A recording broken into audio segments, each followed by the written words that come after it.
සුබ දවසක් කියලා ප්‍රාර්ථනා කරනවා මගේ යාළුවෝ හැමෝටම.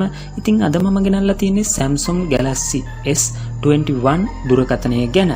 එහෙමනම් අපි වීඩියෝ එකකින් සෙට් වෙමු.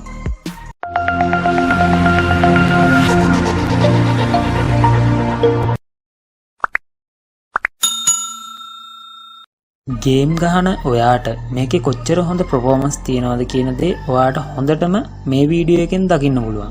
අපි subscribe කරලා නැත්නම් අනිවාර්යයෙන්ම subscribe කරන්න. මේ දුරකථනය ගැන සියලු විස්තර මම description එකේ දාලා තියෙනවා. ඊට අමතරව වීඩියෝ එකේ ඔයාට මේ විස්තර දැක ගන්න පුළුවන්. ඒ නිසා වීඩියෝව skip නොකර දිගටම set වෙලා බලන්න. එහෙනම් අපි වීඩියෝ එක මෙතන ඉඳලා පටන් ගමු.